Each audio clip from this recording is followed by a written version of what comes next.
Olá pessoal, graça e paz a todos. Sejam muito bem-vindos ao canal Defensores. Uma boa noite a você que está chegando agora. Seja muito bem-vindo. Aqui é o professor Paulo Cristiano e hoje é dia de nós confrontarmos alguns conceitos religiosos, mas sem ataques, com firmeza, com respaldo bíblico, com respaldo histórico e com toda a educação que merece a apologética, né? Afinal de contas, a apologética não é um recurso para se degladiar, mas apenas dialogar e responder a todos aqueles que pedirem razão da nossa fé, né? Hoje o tema é catolicismo romano, tá? Nós vamos falar um pouquinho aí, até onde o tempo der, sobre a origem, as doutrinas e uma grande parte do que está acontecendo hoje dentro da Igreja Católica Romana, né? Porque quantas vezes você já ouviu uma pessoa falar assim, olha, os pais da igreja são católicos romanos. Santo Inácio ensinava o papado, a jurisdição universal. Agostinho ensinava purgatório. Crisóstomo ensinava a transubstanciação.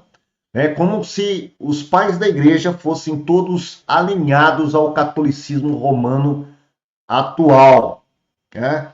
E o pior, quantos protestantes que não conseguiram responder a estas artimanhas católicas romanas, porque não conhecem a própria história da igreja. Às vezes nem a história da sua denominação, quanto mais a história da igreja cristã. E assim se torna refém de muitas falácias e artimanhas colocadas aí no mundo da apologética católica. Mas hoje isso vai mudar, tá? Hoje nós vamos colocar os pingos nos is. Para isso, eu convidei o meu amigo e apologista Bruno Lima, uma lenda da apologética que é uma referência quando se fala em catolicismo romano. Ele é o criador de um dos melhores não, para mim o melhor site de apologética voltada ao tema catolicismo que nós temos hoje no Brasil. O trabalho dele, assim, é fenomenal. Mas eu não quero ficar repetindo, não.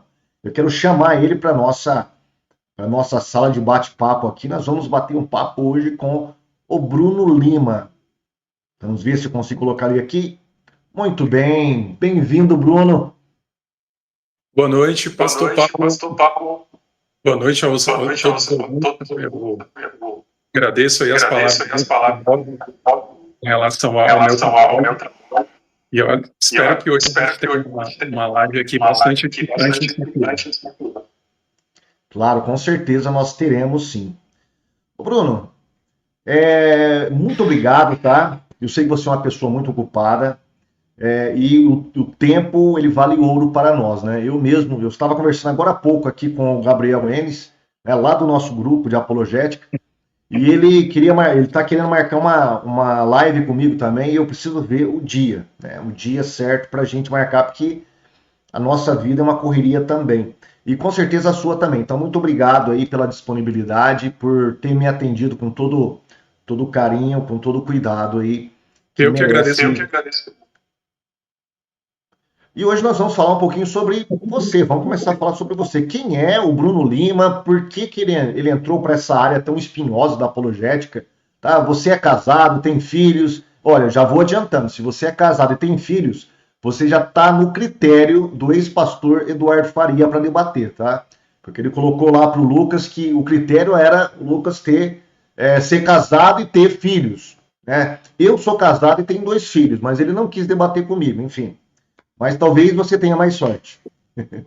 Pois é, eu fiquei sabendo dessa história do Lucas, Do né? Lucas, né? Do debate lá do Debate convite lá que do ele fez. convite que ele fez. Eu só Eu atendo só parte do atendo critério, parte porque eu já sou eu já sou casado, casado, mas eu ainda não mas tenho eu ainda filho. não tenho filho. Mas eu Mas acredito. Ó, que Enfim, pena. eu estou orando para o ano que vem esse problema ser esse problema resolvido ser também, resolvido porque também. eu e minha esposa, Eu a e minha gente esposa, está a gente está planejando aí planejando aí para sermos pais do sermos ano que pais vem. muito bem.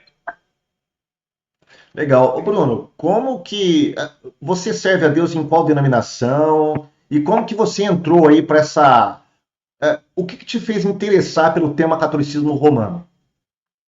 Então, hoje eu sou membro da Igreja Batista Reformada de Brasília. Então, eu sou dentro dessa tradição cristã batista reformada. O interesse no catolicismo, ele começou com o interesse na apologética geral. Ali, mais ou menos nos anos de 2012, a gente tinha naquela época um crescimento muito acentuado das neoateístas na internet.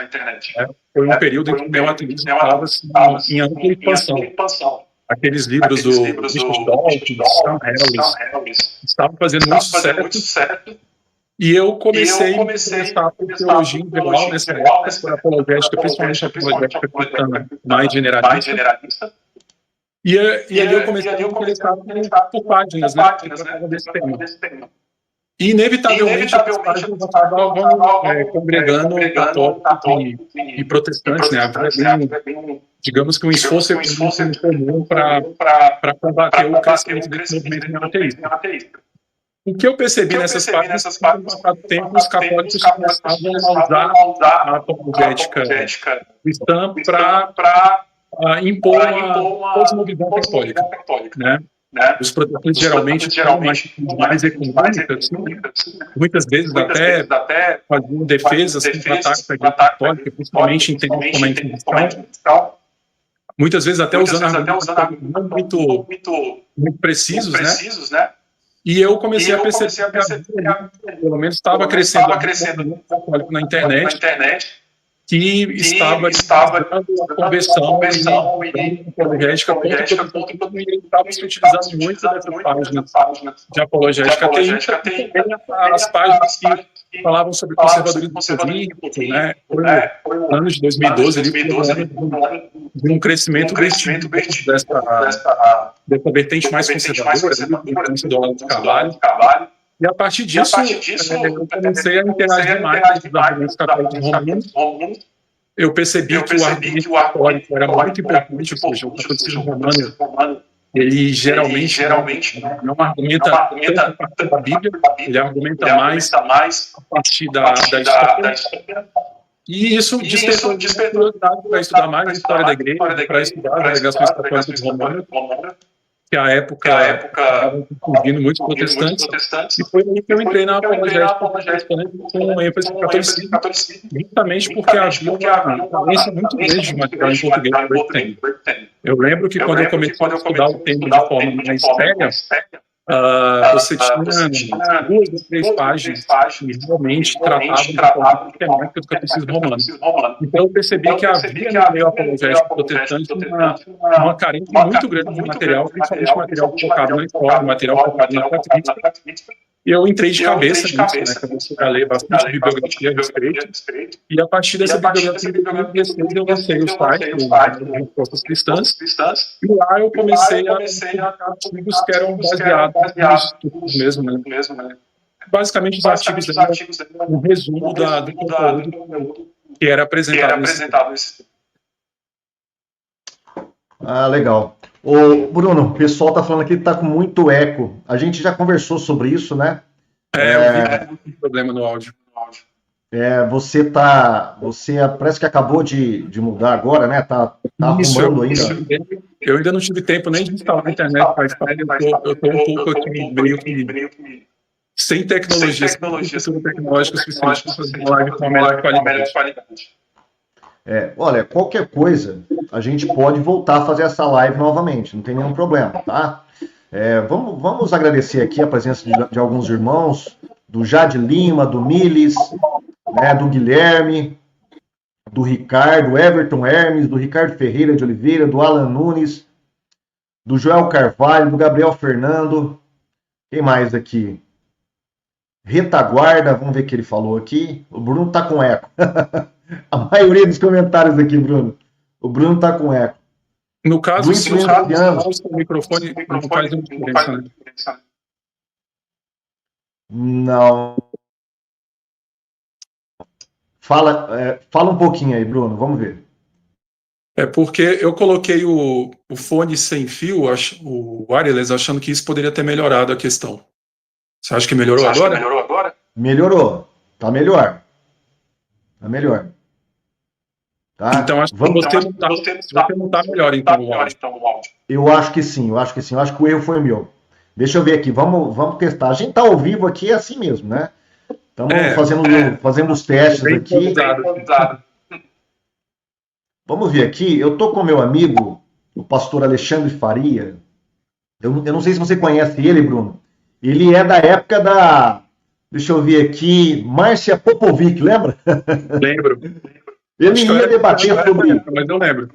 Então, rapaz, ele ia debater lá sobre as questões de influência, de bruxaria no meio infantil e tal. Ele tá mandando uma alô aqui, né, para nós. Ele tá no nosso grupo também de apologistas. Tá? Ele tem um canal chamado Influenciando Gerações. Obrigado aí, o pastor Alexandre.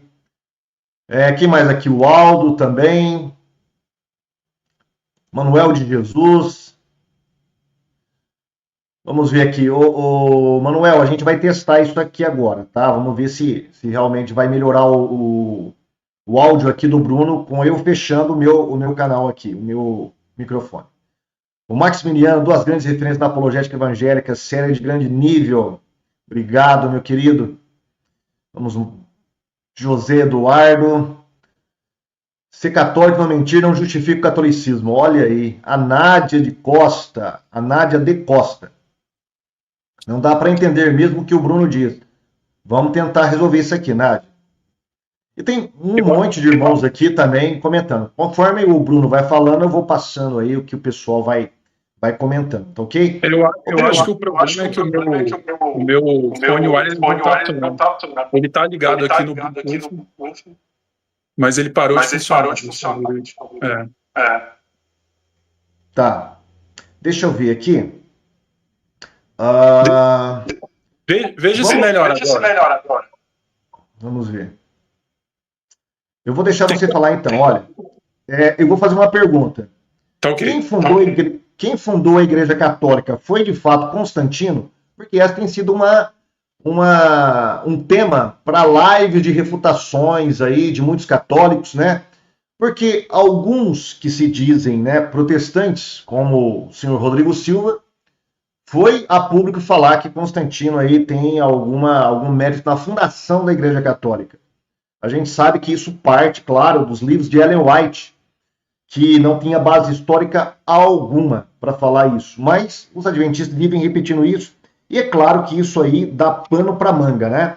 Para os católicos fazerem as suas refutações. Agora, vamos colocar aqui dentro de uma perspectiva histórica, tá? Séria, verificável. É de fato a Igreja Católica fundada por Constantino, Bruno? O que você pode falar para nós aqui? Ou quem fundou a Igreja Católica? Com certeza não, né? É uma tese que geralmente aparece em grupos antitrinitários, né? Que acabam atribuindo a Constantino um papel no desenvolvimento da teologia cristã que não é cabível. É óbvio que Constantino foi uma figura influente na medida em que ele cessa a perseguição ao cristianismo, né? Ele permite que o cristianismo possa se desenvolver mais livremente no Império Romano, mas você afirmar esse tipo de coisa é uma afirmação que eu chamaria de terraplanista. Nenhum historiador sério da igreja afirmaria tal coisa. A questão da fundação da Igreja Católica, o que acontece? A história ela é sempre mais complicada, porque a gente geralmente, quando a gente estuda a história na escola, a gente se fixa muito em datas, né? Em momentos canônicos da história. E a gente acha que a história ela é feita de rupturas, ela acontece do dia para a noite. Mas não é assim, né? Quando você estuda a história com uma profundidade maior, você entende que as ideias elas vão se desenvolvendo gradualmente, né? Não é uma coisa que acontece a gente até cita momentos canônicos da história, porque isso é muito didático, mas as doutrinas e os sistemas eles vão se desenvolvendo de forma muito gradual, e esse desenvolvimento leva séculos. Então, eu entendo o catolicismo romano como um sistema que ele levou séculos para se desenvolver. Eu acredito, inclusive, que a gente nem pode falar que existia catolicismo romano na época de Constantino. Você tinha ali alguns elementos do que você já poderia falar, algumas sementes desse sistema que se desenvolveria muito mais tarde. Eu gosto de usar a doutrina do papado como a doutrina principal desse sistema. Então, por isso que o meu foco é mais no desenvolvimento histórico do papado. Eu acredito que você não pode falar em catolicismo romano quando você não tem ainda firmemente desenvolvida e aceita por toda a igreja né, a ideia de que o bispo de Roma tinha uma primazia jurídica sobre a Igreja Universal. Então, com base nisso, a gente não pode falar que o catolicismo romano surgiu no século IV. Na verdade, eu acho que esse sistema ele surge bem mais tarde na história da Igreja, embora as primeiras reivindicações ali, as primeiras sementes da doutrina do papado, a gente já encontra em papas do século IV. Mas você atribuir isso a Constantino é totalmente sem nenhum fundamento.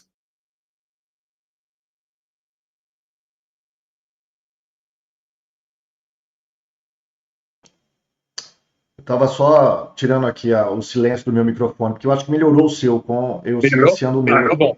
Que bom. Tá. De fato, já que você tocou em desenvolvimento, tem um dos prelados católicos aí muito badalado, muito citado, tem até alguns grupos que se intitulam Fraternidade Newman, né? Estamos falando do cardeal Newman. E ele tem uma frase que é atribuída a ele, né? Não sei se é dele realmente, mas é atribuída a ele, que diz assim: conhecer a história é deixar de ser protestante, né? O que você acha, Bruno? De fato, a história da igreja, no caso, né? Ela está do lado da Igreja Católica Romana? Ou os católicos, eles utilizam a história da igreja de um modo bem enviesado, bem deturpante? O que você acha? O que você diz para nós aí sobre este tema? Eu conheço essa frase do Newman, de fato, ele falou isso. Eu discordo inteiramente dessa frase. Eu acredito que hoje, principalmente com os avanços historiográficos que nós tivemos, eu diria que essa frase hoje, ela é mais... A história hoje ela é muito mais problemática para o catolicismo romano do que para o protestantismo. A gente sabe, quando você estuda, por exemplo, estava citando aqui agora a doutrina do papado, mas você pode estudar outras doutrinas, por exemplo, como a Assunção de Maria, essas doutrinas, esses dogmas mais tardios, como a Imaculada Conceição, e a gente sabe que os livros acadêmicos, eles mostram que você tem uma falta de base histórica bastante gritante assim, para essas doutrinas, né? Quando você tenta enxergar, quando você faz uma pesquisa histórica, principalmente nos primeiros séculos da Igreja, a gente não encontra testemunhos favoráveis a essas doutrinas, muito pelo contrário, a gente encontra muitos testemunhos incompatíveis com essa doutrina, e hoje você já tem um consenso historiográfico de que essas doutrinas elas não eram cridas pela Igreja nos primeiros séculos, que elas foram se desenvolvendo de forma muito lenta, e elas só foram aparecer séculos mais tarde. Eu acredito assim que a própria teoria do Newman, ela surgiu justamente para tentar lidar com essa contradição. O Newman ele deixa isso bem claro na biografia dele e nos escritos dele sobre o desenvolvimento da doutrina, que ele criou essa teoria justamente para tentar conciliar os dados do presente e os dados do passado, porque você não conseguia mais defender o catolicismo nos termos que eram defendidos antes. E os termos que eram defendidos antes eram justamente esses. Era a ideia de que a tradição católica ela estava lá desde o início, né? A ideia de que todos os teólogos cristãos, desde os primeiros séculos, acreditavam naquilo que a Igreja Católica mais tarde definiu como dogma. Legal. Quando que você, Bruno, fala para nós, quando que você começou a se interessar e perceber que estudar a história da Igreja era importante para a defesa da fé cristã? Não só estudar a Bíblia, mas estudar a história da igreja também. Teve um momento na sua vida de apologista aí que você sentiu essa necessidade? Olha, eu tenho que me aprofundar na história, né? A gente já sabe que é um fiasco, né? Essa frase de Newman. É um fiasco. Eu até coloquei no meu Instagram, acho que umas 2 semanas atrás, o seguinte: conhecer o contexto da história é deixar de ser católico. Porque o catolicismo, ele realmente utiliza a história, só que não de modo honesto. Né? Como eu tenho feito, como eu tenho demonstrado em vários vídeos no meu canal, como que eles distorcem, né, a história da igreja. Então, quando que isso aí começou a surgir na sua cabeça? Olha, eu tenho que focar na história para poder fazer uma apologética séria e robusta. Não apenas focando nos versículos da Bíblia, mas voltando para a história da igreja, né? Que nos dá subsídios para poder enfrentar esses tipos de heresias que são colocados diante de nós aí pelo catolicismo. Então, foi justamente como eu falei, quando eu comecei a me interessar pelo estudo do catolicismo, e um dos argumentos apologéticos mais comuns que a gente ouve é justamente esse argumento que apela à tradição católica como uma tradição perene, né? Então, assim, quando você olha na apologética mais popular, você vai ver muito essa alegação de que a Igreja Católica tem no período da Reforma Protestante, tinha uma tradição de 16 séculos e o protestantismo chegou ensinando coisas inteiramente novas e indo contra uma tradição de 16 séculos. Então eu percebi que, assim, o argumento católico, ele depende muito da história.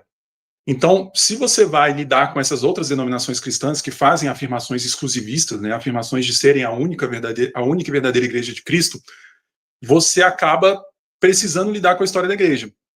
Então, assim, o meu insight inicial para estudar a história da Igreja foi justamente averiguar essas alegações, né, com uma ênfase justamente no período patrístico, porque é o período inicial, e realmente para averiguar se essas afirmações elas são verdadeiras.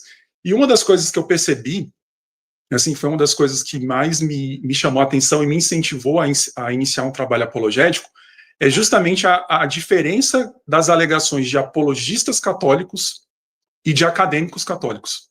Existe um abismo entre essas duas coisas.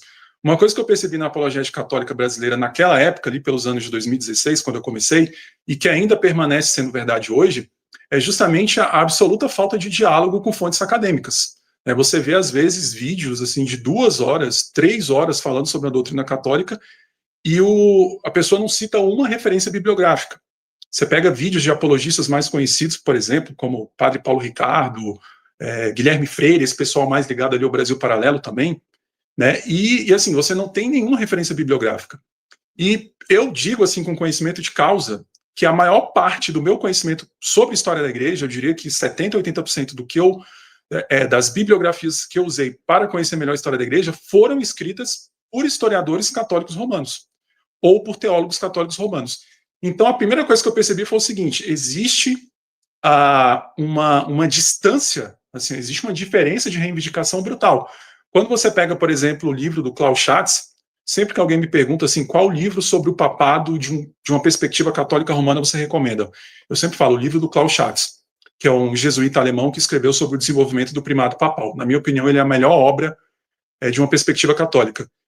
Eu sempre cito esse livro, ele foi um dos primeiros que eu comecei a ler para ter uma melhor bagagem, né, intelectual e acadêmica sobre esse assunto. E, por exemplo, o livro do Klaus Schatz, ele diz coisas que você jamais ouviria da boca de um apologista, pelo menos da maioria dos apologistas, né?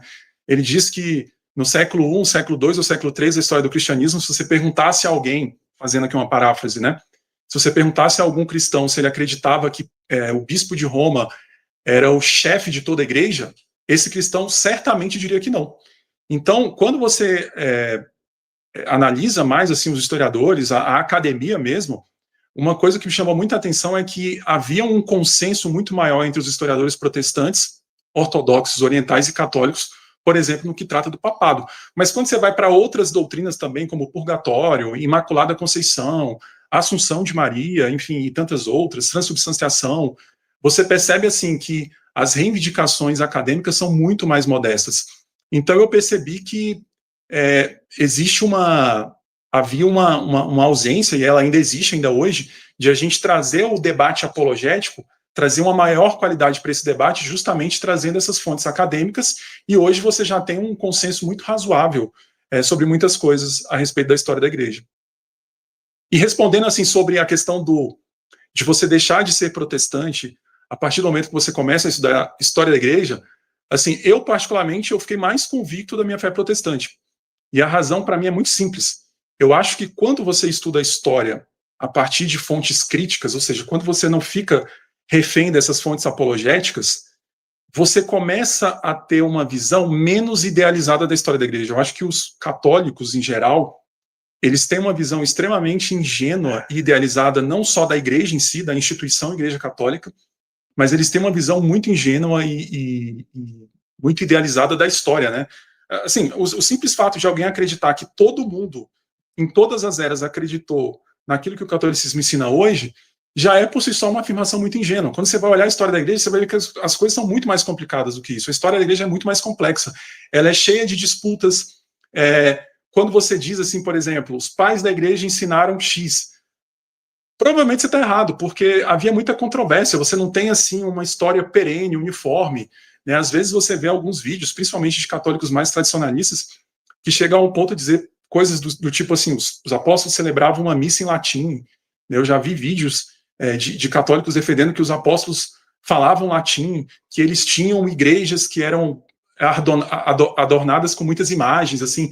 Então, essa coisa de você pegar o catolicismo presente e projetar no passado, isso, a meu ver, é fruto de contato com a literatura secundária, com a literatura acadêmica.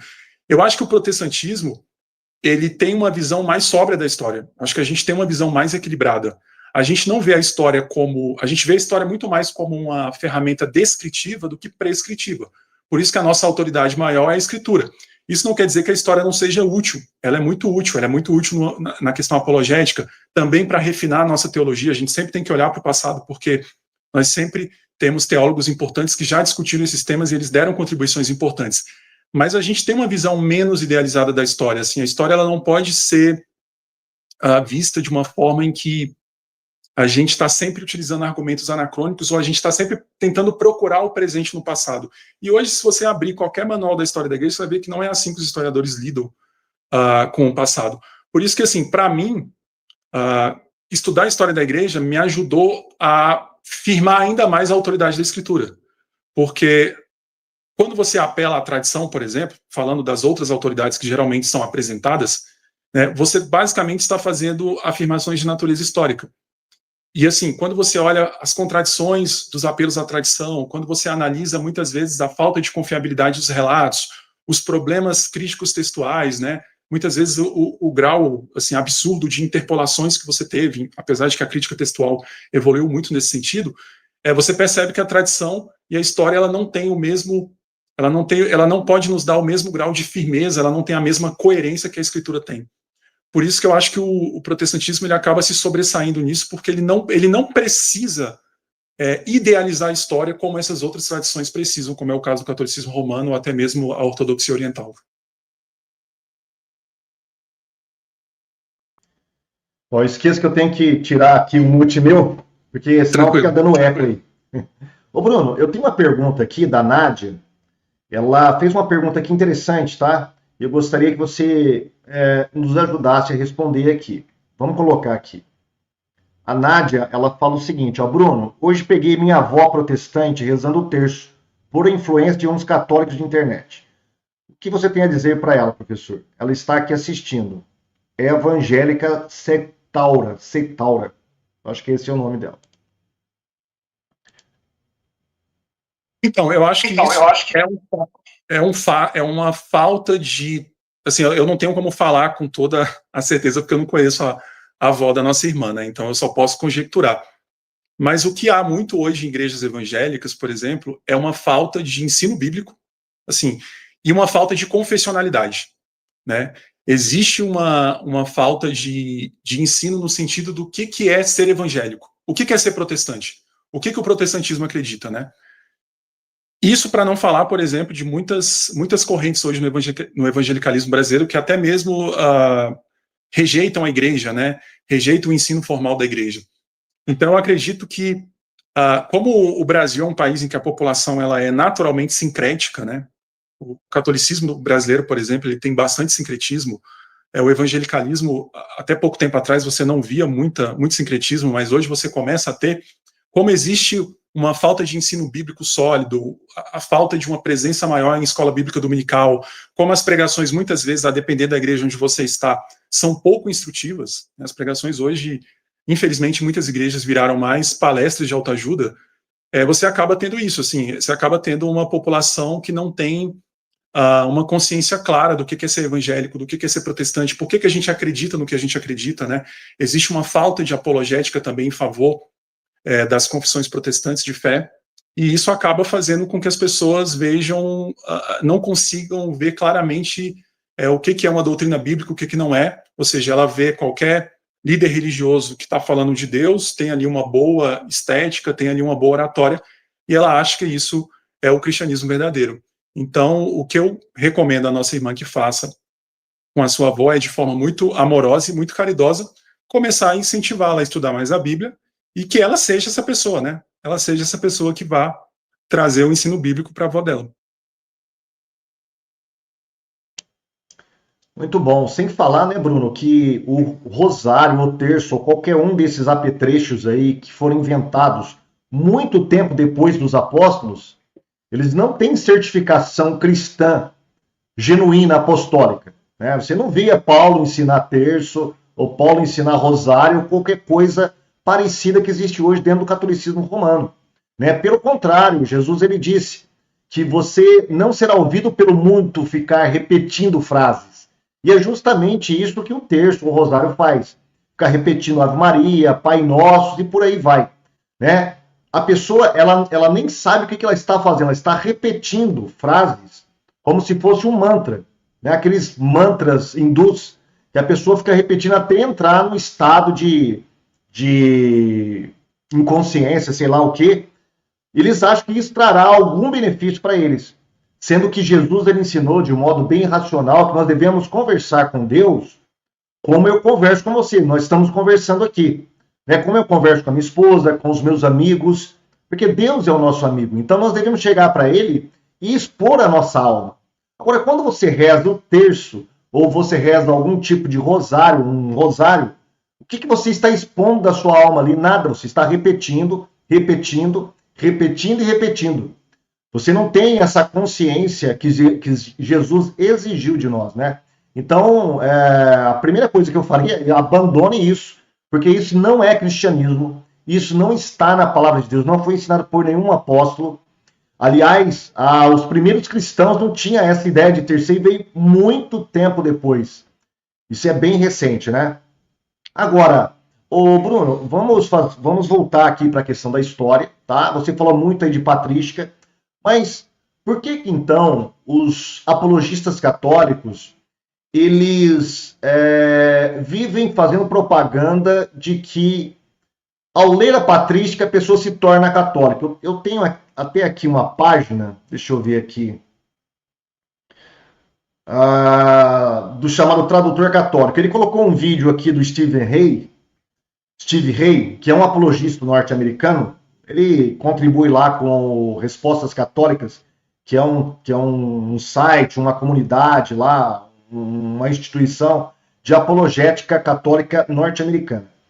E aqui o título é Protestante se converte à Igreja Católica através da patrística. A patrística, de fato, será que ela é católica romana, como eles dizem, o Bruno? Será que a gente consegue encontrar transubstanciação, papado, jurisdição universal, assunção de Maria na patrística? O que você pode me dizer sobre isso? Em geral, você não encontra nos pais da igreja apoio a essas doutrinas, né? Principalmente esses dogmas mais tardios, que foram definidos mais recentemente, né? Como a infalibilidade papal, a Imaculada Conceição, a Assunção de Maria, né? Ou quando você encontra, você normalmente encontra em pais da igreja mais tardios. Então, assim, o meu método apologético, teológico, de estudar o catolicismo na patrística é justamente estudar doutrina por doutrina, né? A gente vai estudando as fontes bibliográficas ali de cada doutrina separadamente e tenta enxergar se essa doutrina realmente foi defendida pelos pais da igreja ou se ela foi defendida quando ela a partir de que ponto ela passou a ser defendida, ou se esses pais da igreja que começaram a defender essa doutrina, por exemplo, eles estavam se baseando numa tradição histórica confiável, se realmente existe esse argumento da tradição oral que remonta aos apóstolos, né? Então, geralmente, quando você, e como eu falei, quando você vê essas histórias de protestantes que dizem que se convertem lendo a patrística, geralmente o que eles fizeram foi ler fontes apologéticas. Eles não estudaram a patrística de fato.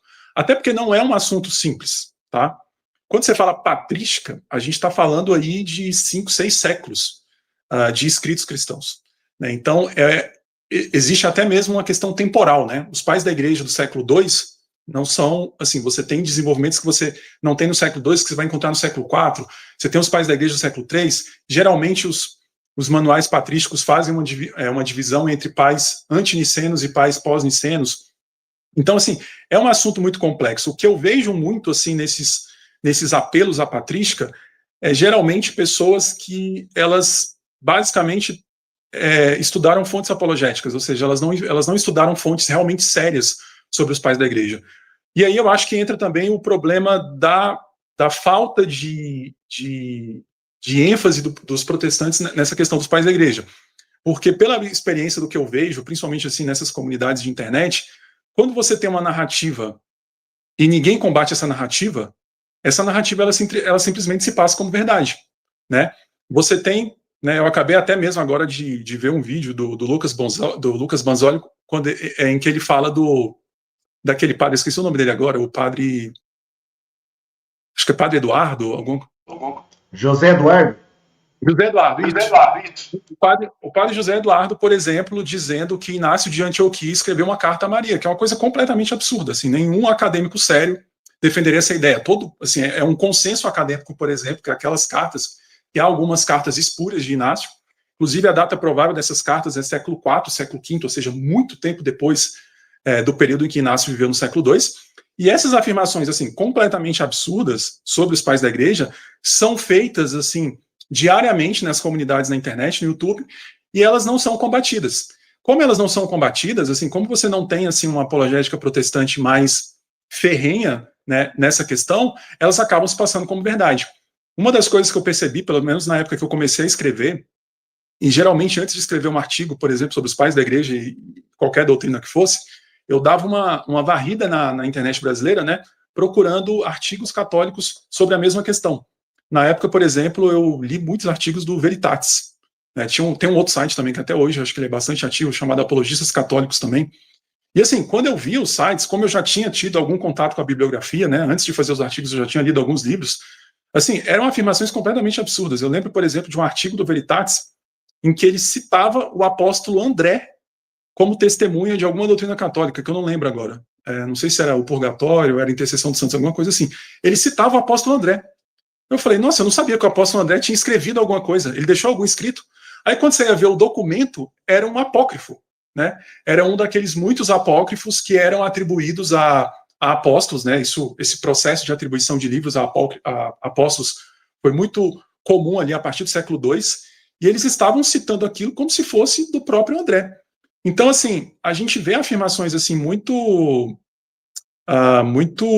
estapafúrdias, e elas acabam muitas vezes passando pelo volume, porque tem muita gente falando disso, né? Não é pela qualidade em si da afirmação, mas é pela repetição, e porque do outro lado você acaba não encontrando o tipo de correção ou resistência que deveria existir. Então, assim, eu acho muito improvável, eu não vou dizer que é impossível, mas eu acho muito improvável alguém se converter ao catolicismo somente a partir da leitura dos pais da igreja, a partir de fontes acadêmicas. Porque o que as fontes acadêmicas mostram é justamente que uma boa parte dessas doutrinas que hoje o catolicismo afirma que você é obrigado a crer, que são de fide, né, elas simplesmente não têm apoio histórico nos primeiros séculos da igreja. Né, e aí entra o nosso lado como apologistas protestantes. A gente precisa combater mais esse terraplanismo, né? É um terraplanismo histórico. Hoje, infelizmente, a maior parte da apologética católica é formada por terraplanistas históricos. Né, eles têm esse discurso de rejeitar a academia, de rejeitar os historiadores. Eu já vi muita gente falando isso. Não, eu gosto de ler os pais da igreja de forma direta. Na verdade, é porque você quer encontrar neles apoio para suas crenças, ou seja, você não está fazendo um estudo sério daqueles autores, você simplesmente quer uma desculpa para defender o que você acredita hoje e projetar isso no passado. Ô Bruno, deixa eu só complementar sobre essa questão, foi muito bem colocada por você. A questão dos católicos pegarem o que eles querem nos pais da igreja. Porque é muito fácil. Os pais da igreja, você pode encontrar o que você quiser neles. Qualquer besteira que você queira fundar e ensinar, você vai encontrar alguma coisa nos pais da igreja. Porque era uma diversidade enorme. Hoje, a gente tem uma mentalidade de um cidadão do século XXI com mídias sociais, com informações, notícias em tempo real. Mas naquela época não era assim. Passava-se muito tempo para chegar uma notícia onde eles estavam. E muitas vezes, alguns pais da igreja falavam que um costume da sua região ali, ele acreditava que era de toda a igreja, mas não era. Era só da região dele. E ele escrevia e ensinava como se fosse um costume universal. Nós temos vários problemas com isso. Nós temos um outro problema, que é o problema da crítica textual, dos manuscritos, né? Porque tem manuscritos em latim, manuscritos em grego, tem manuscritos que estão em latim que favorecem uma interpretação católica.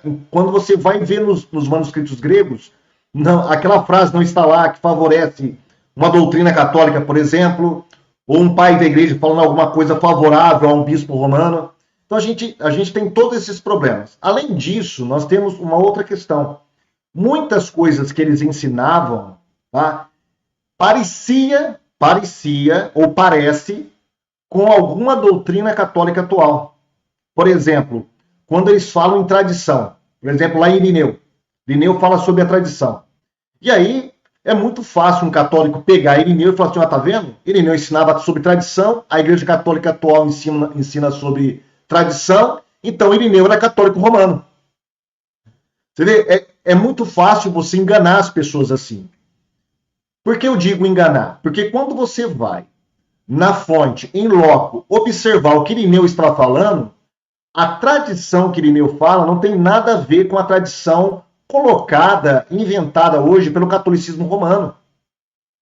A tradição de Irineu, que ele fala ali no seu Contra Heresias, é nada mais, nada menos aquilo que foi depositado pelos apóstolos, aquilo que está no Novo Testamento.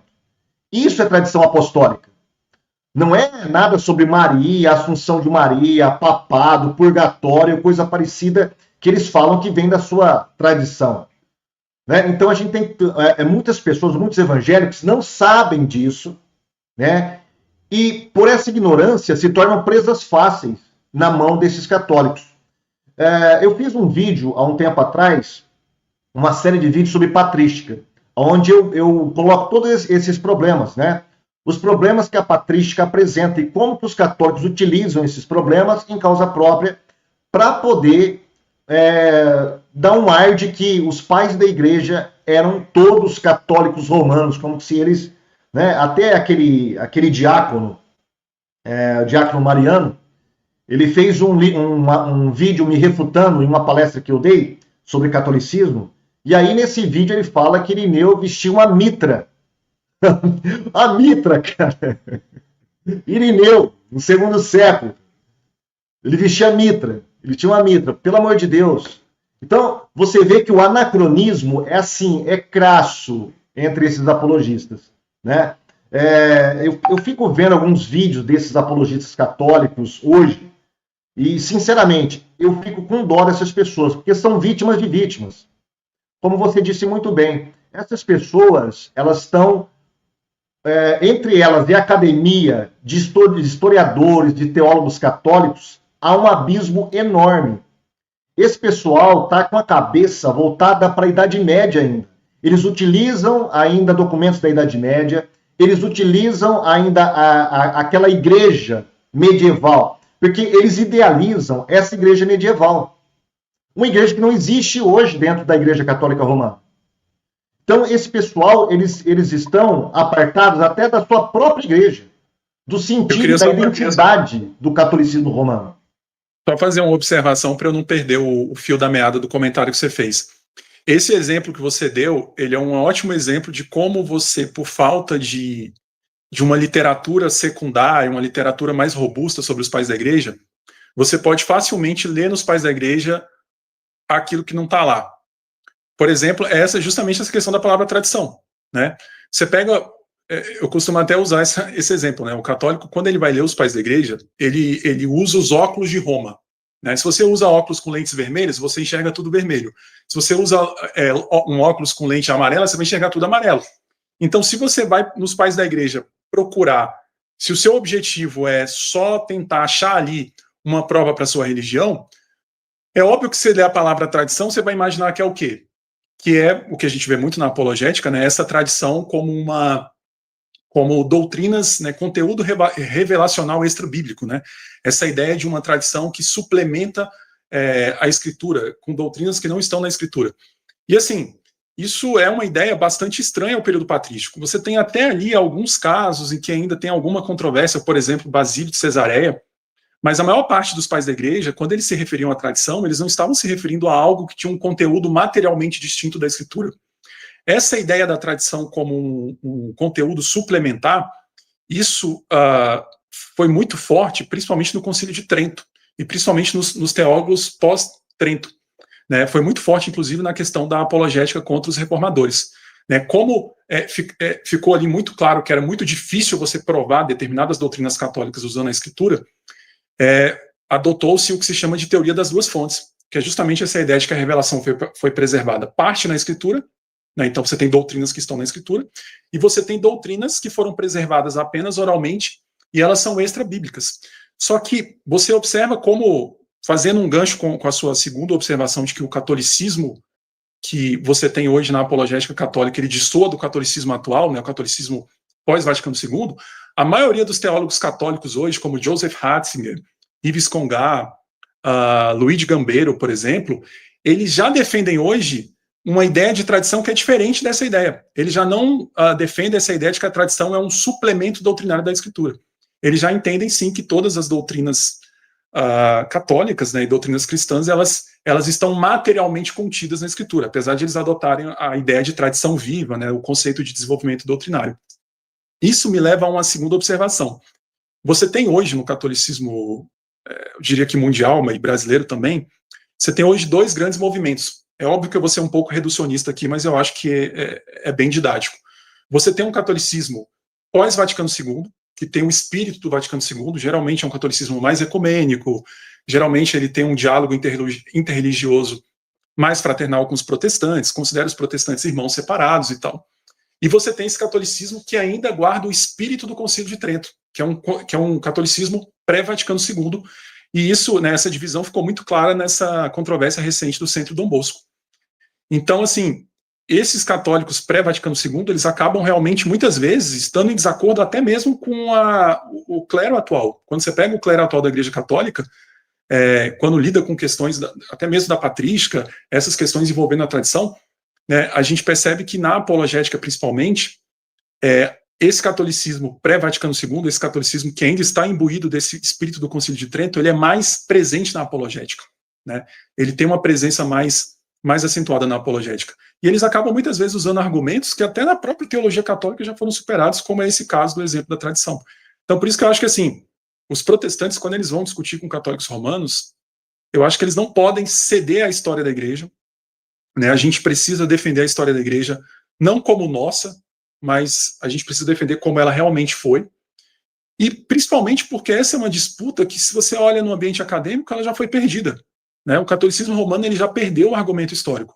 Tanto é que eles precisaram mudar o conceito do que é tradição, justamente porque ficou insustentável você defender a tradição católica romana como ela era defendida antes. Essa ideia, por exemplo, de que, sei lá, a Imaculada Conceição, a infalibilidade, o purgatório, a oração pedindo a intercessão dos santos, a ideia de que tudo isso foi transmitido oralmente pelos apóstolos e só foi registrado depois, sem ter um suporte escriturístico, essa é uma ideia que ela se tornou indefensável, né? Essa ideia de uma tradição oral suplementar. Então, justamente por isso, eu acho que os protestantes eles não podem abandonar a história da igreja, porque eu acredito que, além do uso apologético que nós temos hoje da história da igreja, a gente só precisa apresentar para o público uma batalha que já foi perdida, né?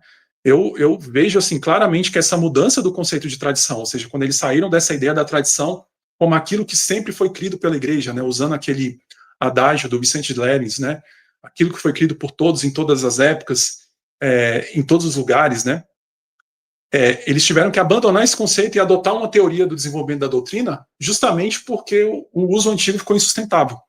Seria como se a gente estivesse aqui jogando xadrez, eu e você, e no meio do jogo eu começo a perder a partida e falo, não, a gente vai ter que mudar a regra do jogo, né? Agora que eu não consigo mais jogar com essas regras. Então foi basicamente isso que aconteceu no catolicismo. Eu acho que o simples fato de a Igreja Católica ter mudado o conceito de tradição já é uma forte evidência de que ela não conseguiu demonstrar historicamente a tradição da forma como ela defendia. E a gente não pode deixar né, que esse terraplanismo se espalhe como está se espalhando, sendo que a gente tem, assim, tantas fontes, né, de fontes sólidas, robustas, demonstrando justamente o contrário disso. Muito bom. Vamos pegar o gancho aqui, ó. Vamos responder uma pergunta aqui do Atanásio, o Bruno. Ele está perguntando, eu tenho uma pergunta, quando surgiu a interpretação em Mateus 16:18 como Pedro sendo o cabeça da igreja? Você quer falar alguma coisa, Bruno? Sim, então, essa é uma questão que eu acho que os protestantes eles cedem muito para as premissas católicas. Né? Inclusive, quando a gente fez a live sobre Agostinho, eu até citei essa questão. A interpretação de Pedro, né, a interpretação que entende que a rocha era Pedro e que isso era uma interpretação que dava ao bispo de Roma a primazia jurídica sobre toda a igreja, ela só vai surgir, a gente só tem evidências dessa interpretação no século IV.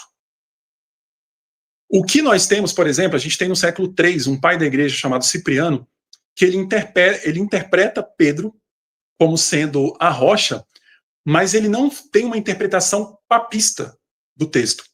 Muitos protestantes acabam caindo nessa premissa. Eles acham que se a rocha é Pedro, então necessariamente Pedro era um papa. E isso está absolutamente equivocado.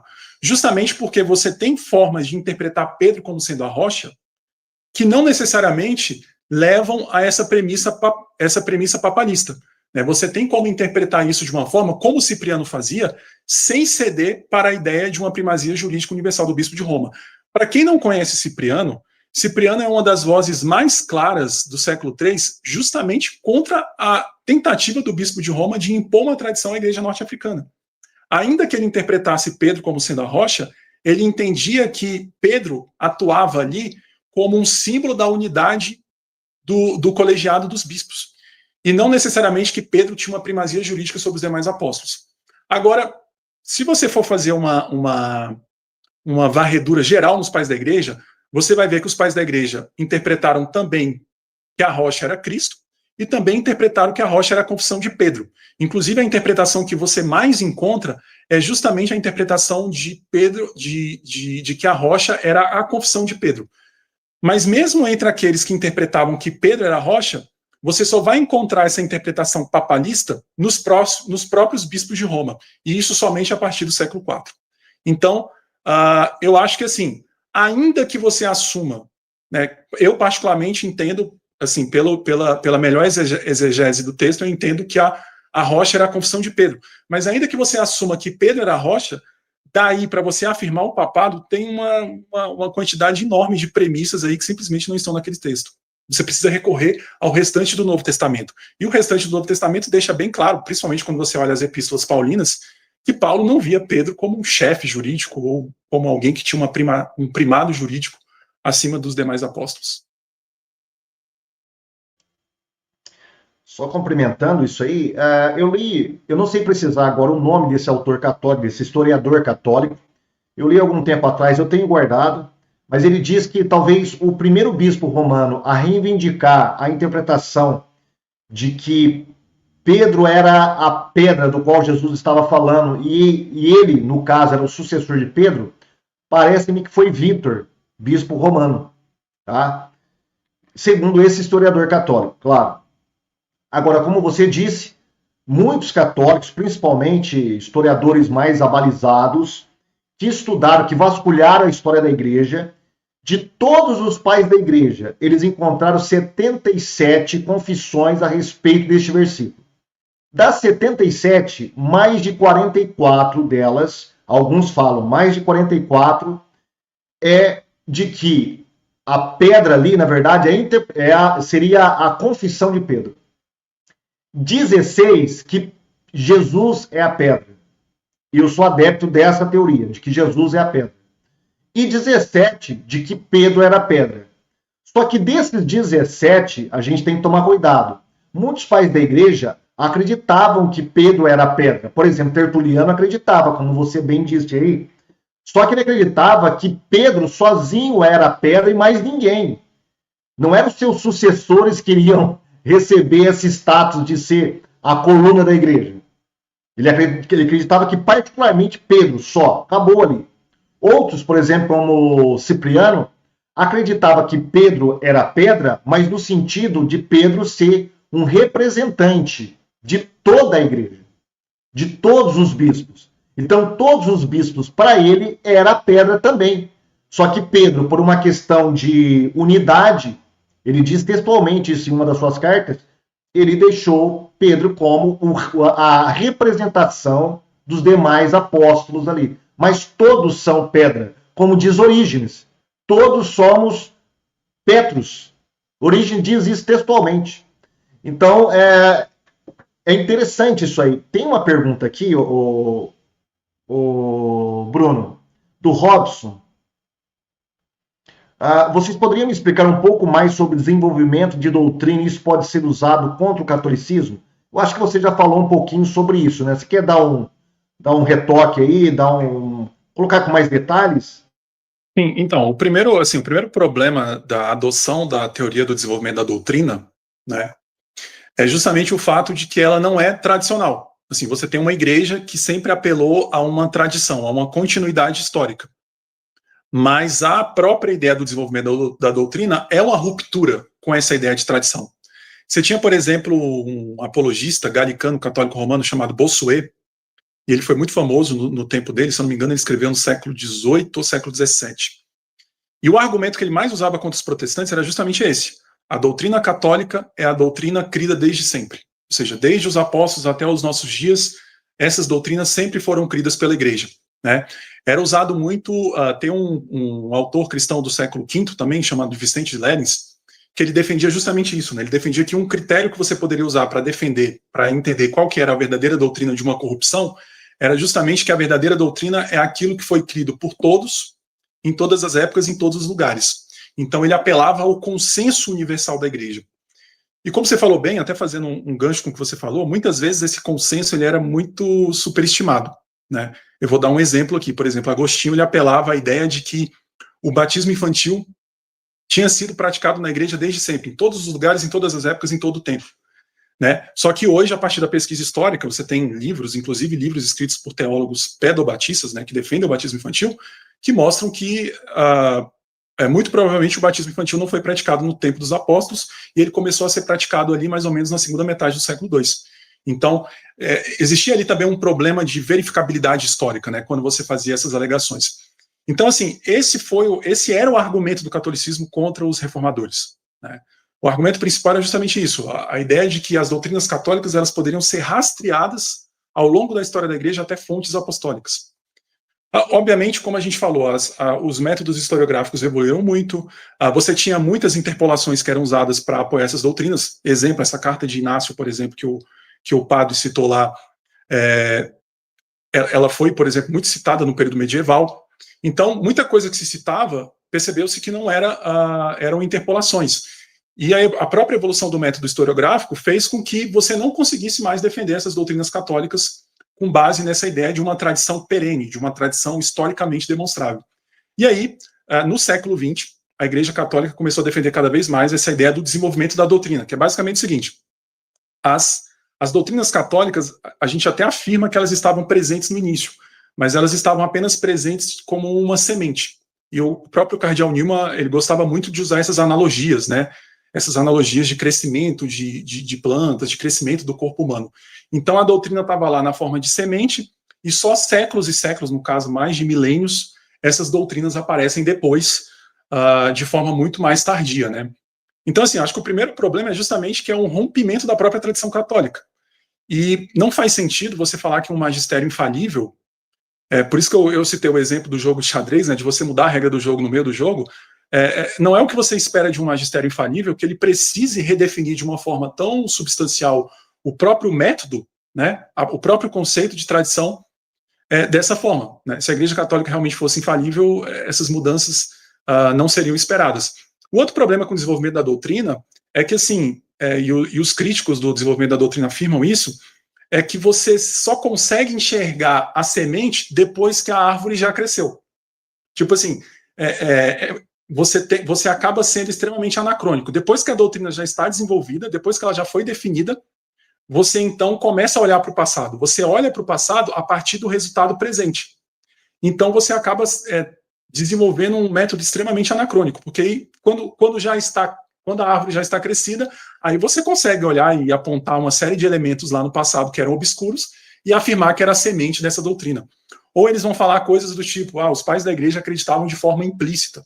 Mas isso não é demonstrável historicamente, né? Quando você aplica o método historiográfico a essas proposições, você percebe que você não consegue demonstrar isso, você não consegue demonstrar a cadeia de eventos históricas que realmente permitem nos dizer que esse é um desenvolvimento legítimo. Por último, um outro problema da aplicação da teoria do desenvolvimento da doutrina é justamente a circularidade do argumento, porque o próprio Newman ele citava 7 critérios, né, para você determinar o que era um verdadeiro desenvolvimento. E o que muitas pessoas falam é que esses critérios são muito vagos, eles são muito subjetivos, e eles acabam sendo aplicados ao passado de forma anacrônica. Mas um outro problema é que o próprio Newman ele reconhecia que esses 7 critérios não eram suficientes. Então você ainda precisa da definição do magistério da igreja. O magistério infalível da igreja, no fim do dia, é o que realmente define o que era a doutrina verdadeiramente desenvolvida, o que é um desenvolvimento legítimo e não uma corrupção. O problema é que o próprio magistério é também um desenvolvimento. Então, assim, você percebe que o argumento ele é completamente circular, porque você usa a teoria do desenvolvimento para afirmar uma doutrina, e você usa o próprio magistério para afirmar o desenvolvimento, e depois você usa o próprio desenvolvimento para afirmar o magistério. Então você tem um argumento que é completamente circular. Eu acho que os católicos mais sofisticados, principalmente esse catolicismo pós-Vaticano II, ele faz muito uso dessa teoria do desenvolvimento da doutrina. Os católicos pré-Vaticano II, o pessoal mais tradicionalista, eu acho que eles têm um pé atrás. Me parece que a tradição tomista também, eles já têm uma certa resistência, boa parte dos tomistas tem uma certa resistência em aceitar a teoria do desenvolvimento, mas eu acredito que é uma teoria que ela cria mais problemas do que soluções. Assim, ela acaba tentando enxergar no passado uma semente que assim, não é historicamente... Você acaba, na verdade, tornando o catolicismo não falseável, porque você não tem como produzir uma demonstração histórica dessa cadeia de desenvolvimentos que acabou levando à doutrina de hoje. E nós temos alguns problemas, né? Muitos não sabem, mas Newman, o pensamento de Newman, influenciou muito o Vaticano II. Os teólogos que compuseram ali aquele concílio, eles foram muito influenciados por Newman. Tanto é que Newman hoje ele domina essa mentalidade teológica que existe hoje, né? E também, através da teoria de Newman, criou-se também a teoria da tradição dinâmica da igreja. A tradição é o que a igreja diz hoje, não é mais o que os pais da igreja, o que os concílios decretaram lá atrás. Isso não é mais tradição. O que voga hoje é o que a igreja diz. Por exemplo, eu tenho debatido com alguns católicos sobre a questão da Assunção de Maria. E aí, quando você vai rastrear isso aí na história da igreja, você não encontra. Você não encontra essa doutrina. É uma doutrina ausente. Aí o que eles dizem? Olha, o que importa é o que a igreja disse a respeito da Assunção em 1950. A tradição é uma tradição dinâmica. A igreja está criando tradições. Então, como é que você vai conseguir dialogar com pessoas assim? É um terraplanismo puro, né? Mas, enfim... A Assunção de Maria ele é um ótimo exemplo porque ela é o marco dessa virada de conceito da tradição católica. Né? Tem uma citação do Joseph Ratzinger que ele diz justamente o seguinte, que na época que estava se especulando, né, a definição desse dogma, que foi definido agora no século XX, foi feita uma consulta a departamentos de história de universidades católicas pelo mundo inteiro, né? E na época foi até feito um estudo, eu não vou lembrar agora o nome do teólogo católico, ele fez um estudo, ele era um teólogo alemão, ele fez um estudo justamente sobre as bases históricas da Assunção de Maria. E a conclusão foi assim, não existem bases históricas. Realmente, assim, os primeiros relatos sobre a Assunção de Maria são relatos que não têm valor histórico algum. Eles são relatos de livros apócrifos, livros com literatura lendária, inclusive que tem influências gnósticas e outras influências heréticas, né? E não havia uma base histórica confiável para você definir o dogma da Assunção. Só que o próprio Joseph Ratzinger, ele introduz, nessa citação, ele fala justamente assim, que a tradição ela era muito historicista. Ele fala isso, né? Havia um aspecto historicista na tradição, mas que a tradição da igreja ela não é estática, ela é uma tradição viva, né? E aí ele apela a outros argumentos, por exemplo, um argumento que é utilizado para a definição do dogma foi justamente o senso dos fiéis, ou seja, a ideia de que os fiéis da igreja aceitaram a ideia, né, que a gente sabe que isso depende muito da piedade popular, e a gente sabe como a piedade popular pode ser fonte de muitas ideias erradas. Então, você tem esse novo conceito, ou seja, a tradição, eles usam muito esse termo, tradição dinâmica, mas um termo que eles usam bastante é o conceito de tradição viva. E a tradição ela está em constante desenvolvimento, ela está passando por processos de mudança. Óbvio que o Joseph Ratzinger ele vai tentar demonstrar que existe uma continuidade com o passado, né, é o que se chama de hermenêutica da continuidade, ele é o principal representante dessa escola no catolicismo romano.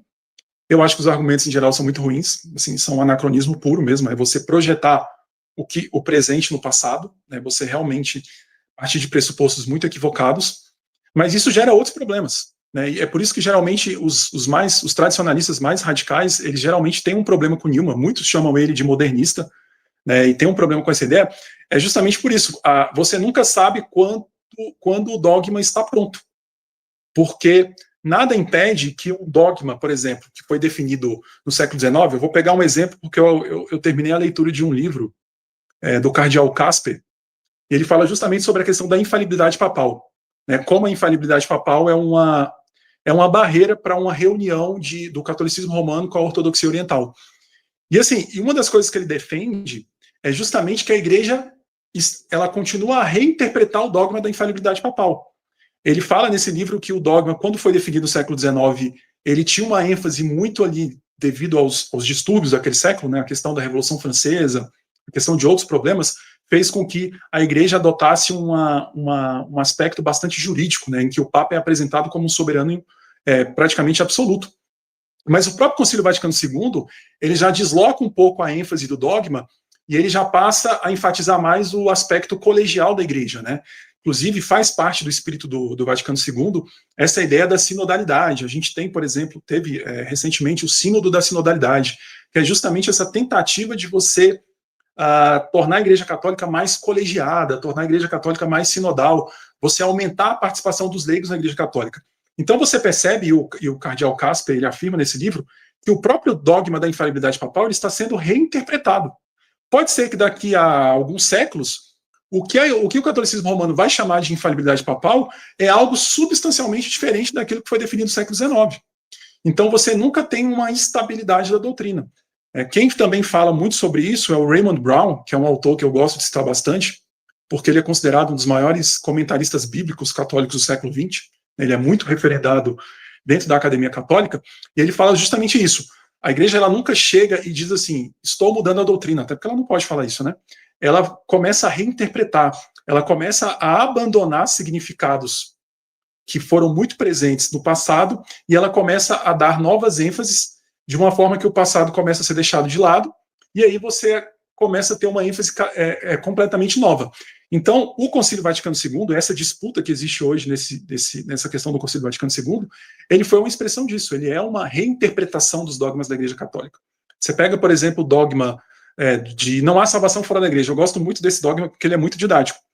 Lá no século XIII, século XIV, o que se entendia como não há salvação fora da igreja? Se entendia que fora da comunhão, fora dos sacramentos, fora da submissão ao bispo de Roma, você não poderia ser salvo. Se você estivesse na igreja grega ou em qualquer outro grupo religioso, você ia para o inferno.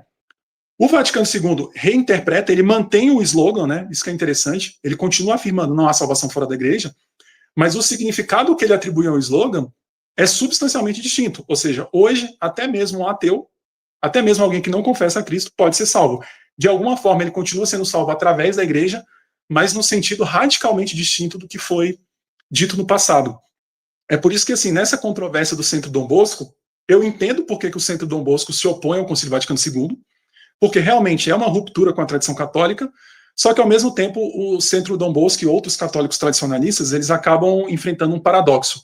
Eles não têm como resistir à autoridade do magistério presente, como você falou, no fim do dia, quem define é o magistério presente, porque ele pode reinterpretar o passado, mas eles não têm como resistir ao magistério presente sem utilizar um paradigma que essencialmente é protestante, que é justamente a ideia de que a igreja pode errar e a gente não só pode, como deve resistir às estruturas visíveis da igreja quando eles caem no erro. Então esse é o paradoxo que eu acho que muitos católicos tradicionalistas estão enfrentando hoje.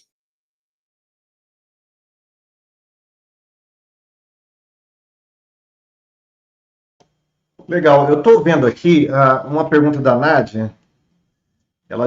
Ela pergunta para você, Bruno. Bruno, mas e os pais da igreja que defendiam as doutrinas que só mais tarde foram dogmatizadas pelo magistério católico? Se naquele tempo não existia isso de desenvolvimento, como eles defendiam?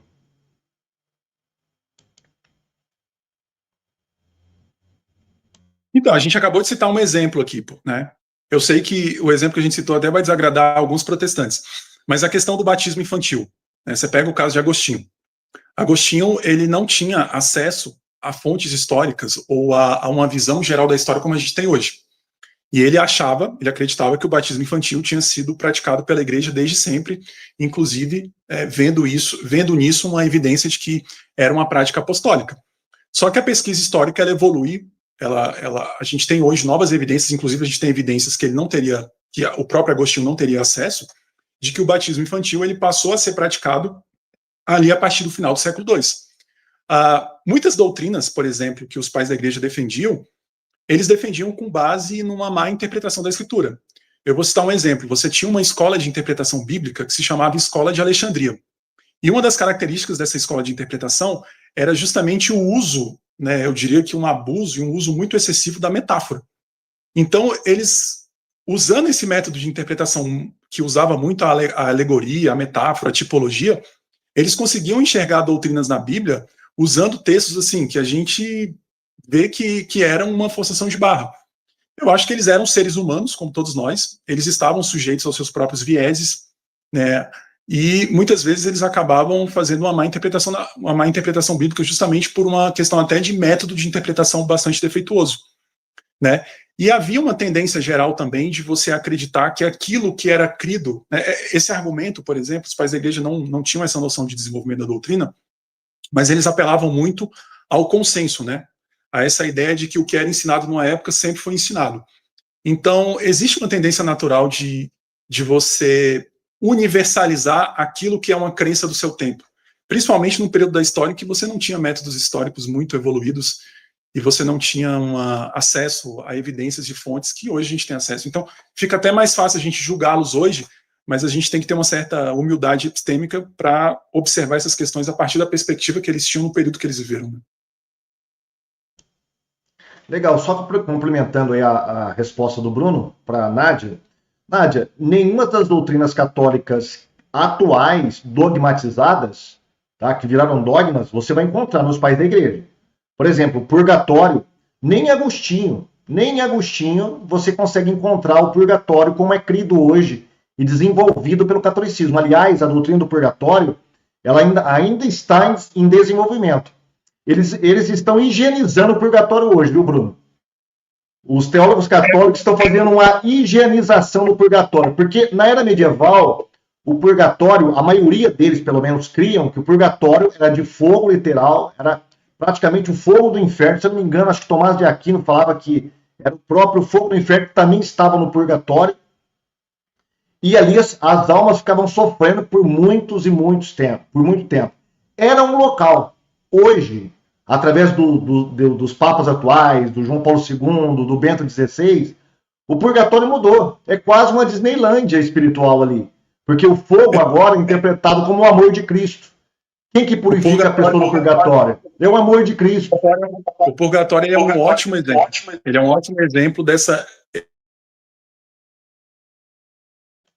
Você tá mudo. Desculpa. O purgatório ele é um ótimo exemplo dessa questão da reinterpretação das doutrinas que a gente falou. O que você falou é verdade, né? Tem um livro do Jacques Legoff, que é um medievalista bastante conhecido, sobre o nascimento do purgatório, que eu recomendo bastante para quem quer estudar mais essa doutrina a partir de uma perspectiva histórica. E o Jacques Legoff, ele mostra assim, né, que na mentalidade medieval, a diferença, praticamente a única diferença entre o purgatório e o inferno era que o purgatório é temporário e o inferno é eterno. Mas ele era ensinado como um lugar, né, e ele era ensinado como um lugar em que havia sofrimento. Alguns teólogos falavam, inclusive, de um sofrimento não apenas, até mesmo um sofrimento físico, né, e como um lugar que tinha um aspecto jurídico penal. O que está acontecendo e aconteceu no século XX, agora na Igreja Católica, que faz parte desse processo da reinterpretação das doutrinas, é que eles estão cada vez mais, eles tiraram esse aspecto do sofrimento do purgatório e eles também estão tirando esse aspecto jurídico penal do purgatório. O purgatório não é mais um lugar de pagamento de penas temporais. Alguns teólogos hoje defendem que o purgatório é apenas um lugar de santificação. É um lugar para você se purificar e se santificar, tirando aquele aspecto jurídico penal que foi muito enfatizado na Idade Média, né? E é interessante isso, porque eu percebo claramente, assim, principalmente nesse catolicismo pós-Vaticano II, e como eu falei inicialmente, o argumento histórico, ele se deslocou muito, assim, a história fez com que, na minha opinião, na disputa que havia entre católicos e protestantes, o protestantismo saísse vencedor. Justamente nisso, nesses desenvolvimentos recentes do catolicismo romano, eu vejo muito a Igreja Católica tomando direções que a aproximam mais de uma cosmovisão protestante. Eu não estou dizendo que o catolicismo se tornou protestante, mas quando você observa a direção tomada, você percebe que é uma direção que aproxima mais o catolicismo do protestantismo.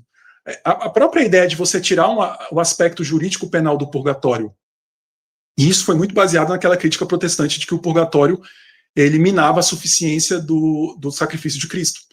Então isso, na minha opinião, já é uma influência assim, do debate entre católicos e protestantes. Essa ideia de uma igreja mais sinodal, uma igreja com maior participação dos leigos, na minha opinião, é uma influência do debate do catolicismo com o protestantismo.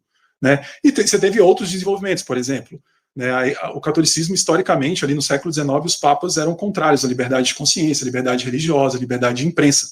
Né? O catolicismo no século XIX ele deu o último suspiro contra essas liberdades individuais que representavam a modernidade. Você vai para o Concílio Vaticano II, você já vê o concílio louvando a liberdade de consciência, louvando a liberdade religiosa, algo que já, ideias que já haviam surgido dentro da mentalidade protestante. Então, de fato, assim, você tem, assim, a gente não sabe, daqui a 200 anos, 300 anos, eu não tenho dúvida que o catolicismo vai estar ensinando doutrinas que são radicalmente daquelas que são ensinadas hoje. Esse processo de desenvolvimento, ele não tem prazo. Ele vai com... Até quando?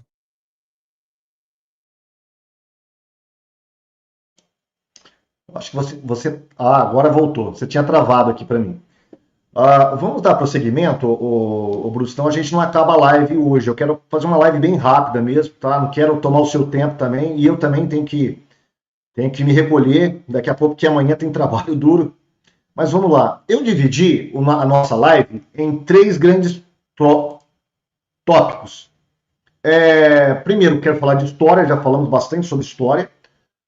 Sobre Bíblia, né, e sobre atualidades. Eu acho que eu vou deixar a Bíblia para uma outra live, viu, Bruno? Para a gente tratar só sobre as questões doutrinárias. Tem muitos perguntando aqui sobre o purgatório, citando versículos bíblicos. Tem muitos católicos aqui no nosso chat, fazendo bagunça aqui. Tá uma briga tremenda aqui. Mas faz parte, né? Faz parte. Quando a gente abre para todo mundo, vai aparecer gente de qualquer tipo. Vamos pular então, Bruno, direto para questões atuais, tá? Eu separei algumas coisas aqui para te perguntar.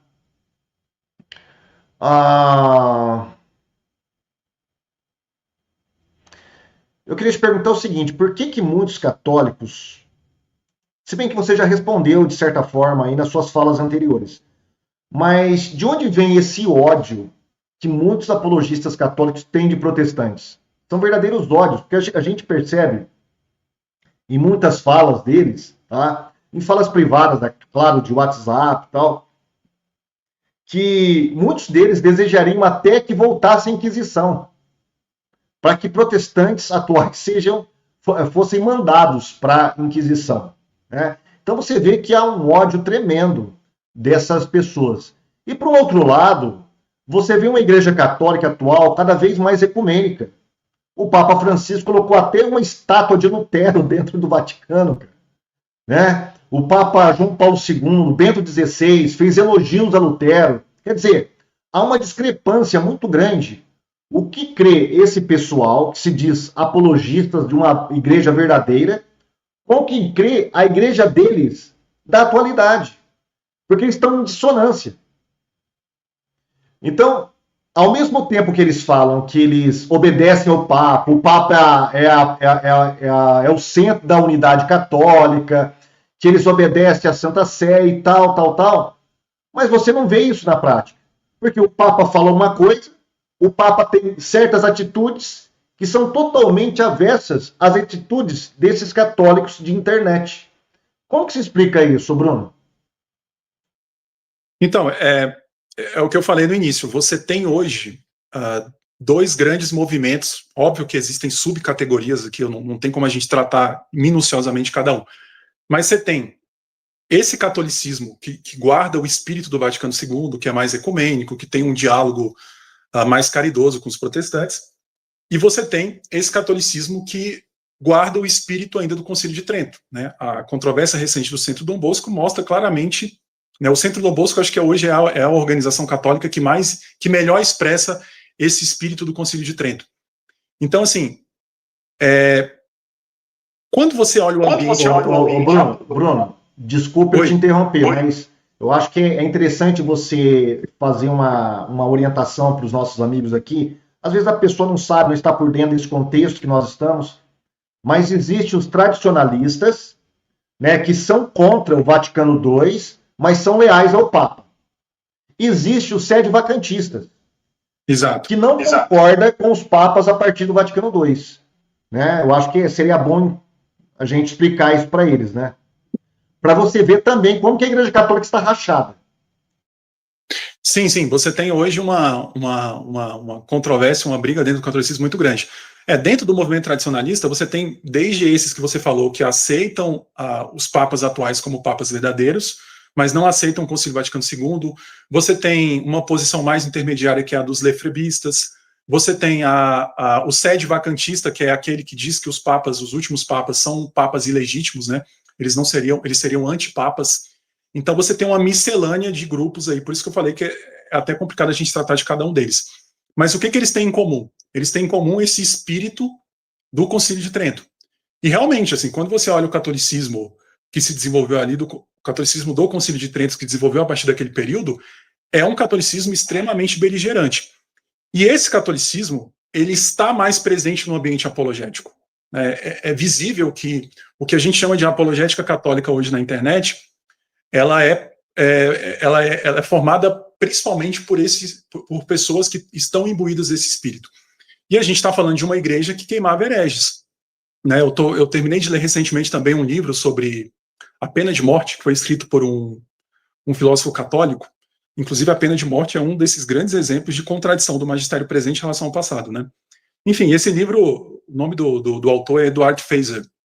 Esse livro ele documenta, por exemplo, que se eu não me engano, foi Leão X, que ele emitiu uma bula contra as teses de Lutero. E uma das teses que Leão X condena é justamente a tese, ele chama de blasfema essa tese. A tese de que é contra o Espírito Santo queimar hereges. Então é essa a igreja do Concílio de Trento, entendeu? Era a igreja que queimava hereges. É a igreja que defende, por exemplo, que o Estado, o poder temporal, ele deve ser subserviente à igreja e que outras tradições religiosas que são contrárias ao catolicismo, eles não devem ter a liberdade de existir. Então é a igreja que é contra a liberdade de consciência, que é contra a liberdade de imprensa. Então, realmente, assim, são pessoas que eu não tenho dúvida que no meio desse grupo de pessoas, tem muita gente aí que é bastante saudosista da Inquisição. Quando você vê essas pessoas, por exemplo, falando da Inquisição, eles falam quase que como ar de saudade mesmo, assim. Né? Inclusive fazem uma defesa histórica absolutamente deturpada da Inquisição, afirmam que a Inquisição era um tribunal de misericórdia. Então, assim, são pessoas que realmente elas acham que a verdade da fé católica ela deve ser imposta, né, aos, entre aspas, hereges, né, nós, até mesmo com o uso da força. E esse é o tipo mais comum de católico que a gente lida no ambiente apologético. Isso faz com que o ambiente apologético hoje, entre protestantes e católicos, seja muito pouco caridoso. Assim, eu fico, às vezes, impressionado com a falta de caridade em geral que a gente encontra.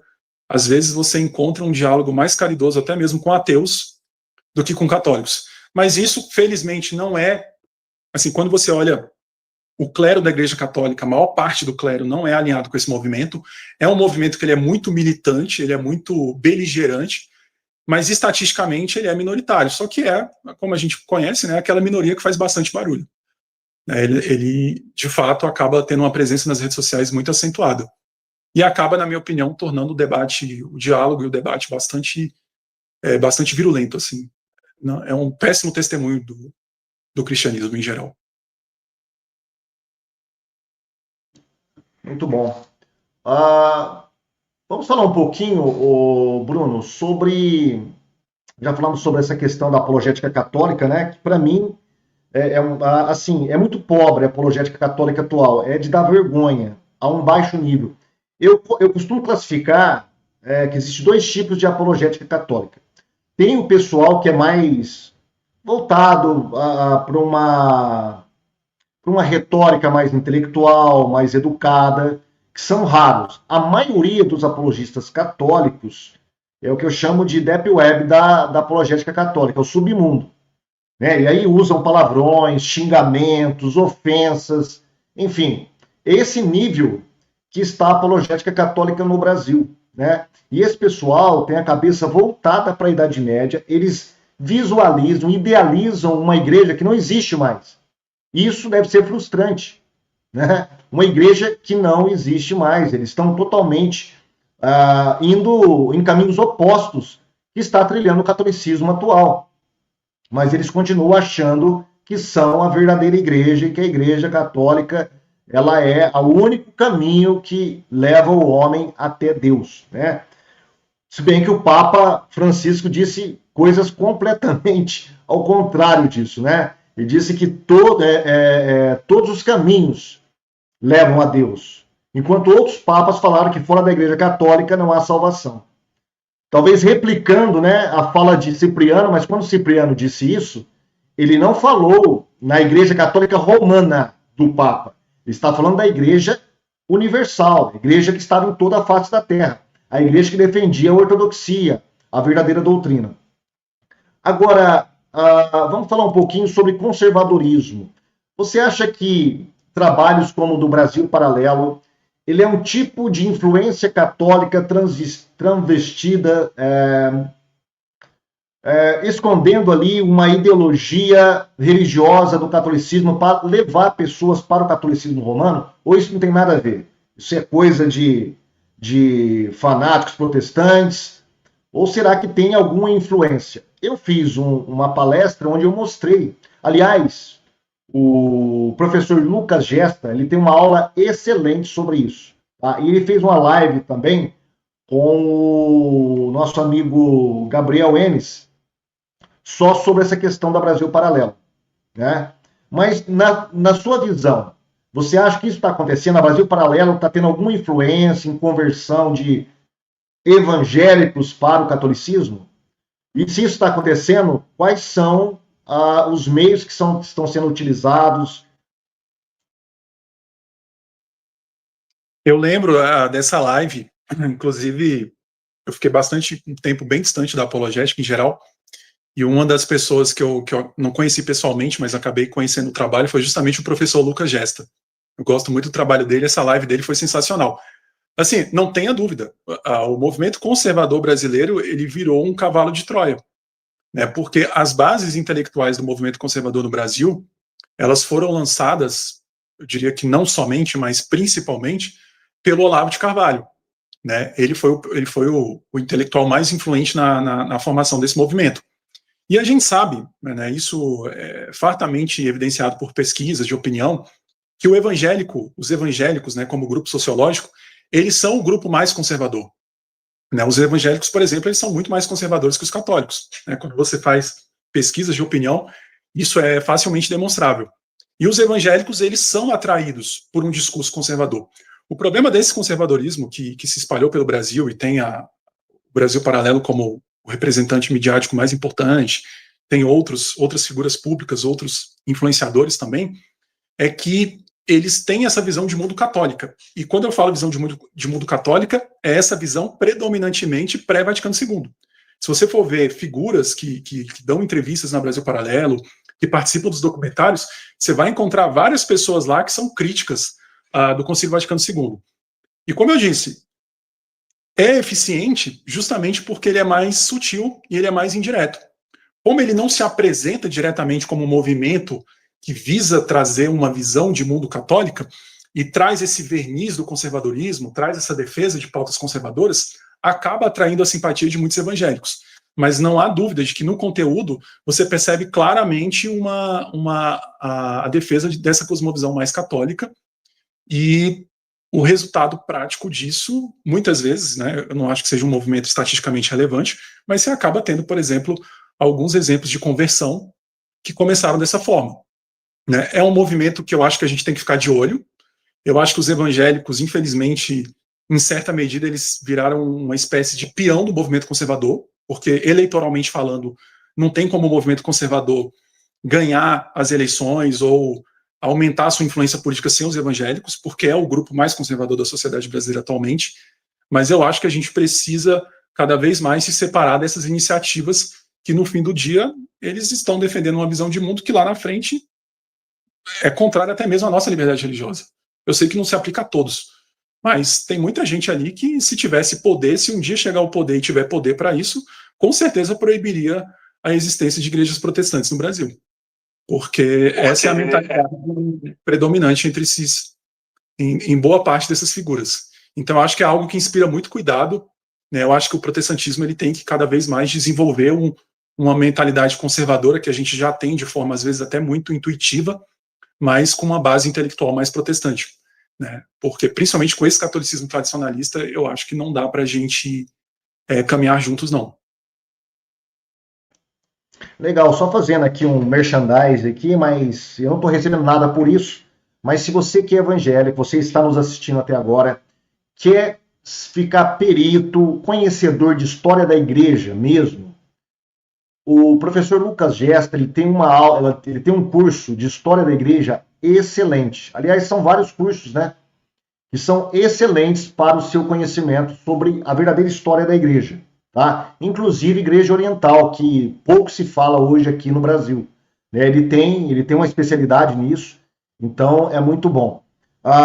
Também tem essa live que ele fez lá no canal eu esqueço o nome do canal do nosso irmão Gabriel, é Rushdoni, né? Então, tem essa live com ele que fala sobre o Brasil Paralelo também, explicando certinho, tá? E alguém estava perguntando aqui sobre a Assunção de Maria. Olha, vá até no meu canal, Canal Defensores, tá? Eu tenho uma palestra que eu fiz para um congresso apologético de 2 horas, quase 2 horas, só sobre a Assunção de Maria. E tem também o site seu, né, Bruno? O Resposta Cristã, que tem muito material sobre isso, né? Eu tenho um artigo lá sobre a Assunção de Maria. Se você digitar lá Assunção de Maria, Evidência Histórica, Respostas Cristãs, tem um artigo que fala justamente dessas origens espúrias, né, dessa ideia e de como a ideia da Assunção como dogma é algo absolutamente ausente do período patrístico.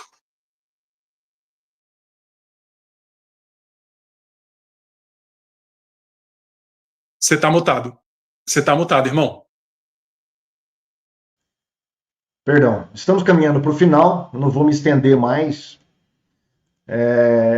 Como eu já disse, o Bruno tem compromissos, eu também tenho compromissos amanhã cedo, então nós não podemos ficar aqui até muito tarde, né? Mas, Bruno, quero fazer algumas perguntas para você. O que você diria, qual o seu conselho, por exemplo, para um evangélico que está flertando com o catolicismo romano? Tá? Qual o conselho que você daria para ele neste momento, se ele estivesse na sua frente? Tá? O que você diria para ele? Olha, você não deve ser católico por causa disso, daquilo outro, ou você deve entrar no canal Defensores e lá vai ter muitos vídeos para tirar isso da sua cabeça, lá no site do Respostas Cristãs, enfim, como que você lidaria com isso? Eu acho que primeiramente eu faria isso mesmo. Eu falaria para ele consumir a boa apologética protestante de qualidade, que tem o canal do pastor, tem o meu site também, tem outros canais, como o canal do Lucas Banzoli. Eu acredito que a apologética protestante, felizmente, evoluiu bastante nos últimos anos, e aquela escassez de material que a gente tinha 10 anos atrás, ela já não existe hoje, né? Ainda há muito a ser feito, eu acho que ainda há uma diferença de energia que se gasta do lado católico e do lado protestante. Assim, existe uma diferença muito grande de energia que é gasta no ambiente apologético, que a gente precisa melhorar, mas eu acho que já tem bastante material. Mas eu daria, além desses conselhos, eu daria os seguintes conselhos. Primeiro, estude melhor a sua própria tradição protestante.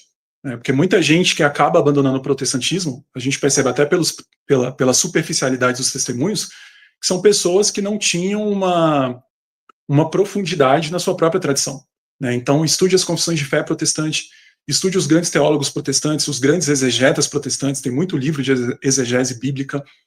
Desenvolva, antes de tudo, um sólido conhecimento das escrituras. As escrituras são a fonte suprema.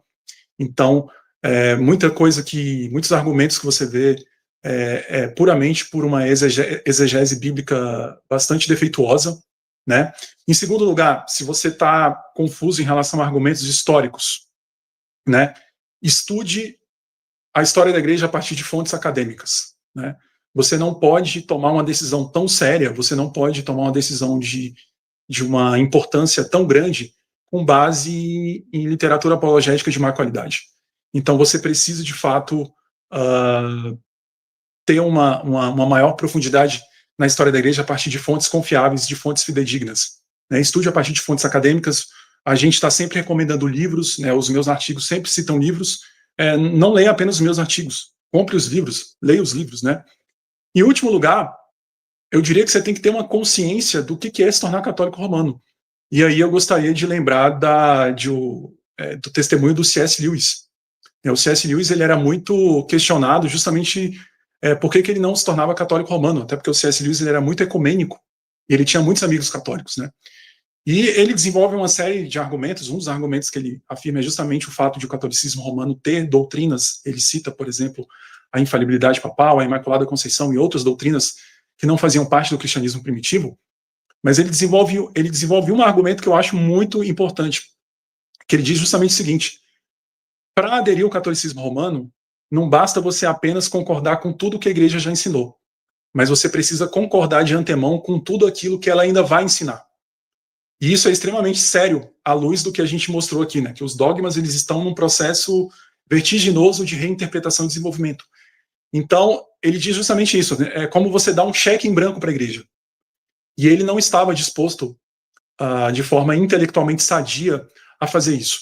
Então, é isso que eu falo, assim, você está disposto realmente a submeter de forma absoluta a sua consciência a uma instituição que você não tem sequer como saber o que ela vai ensinar no futuro, né? Isso é intelectualmente viável? É por isso que eu particularmente defendo. Eu sei que pode soar ofensivo para alguns católicos, e não é a minha intenção, mas é a minha percepção mesmo, de que para você aderir ao catolicismo, você tem que estar disposto a cometer um suicídio intelectual.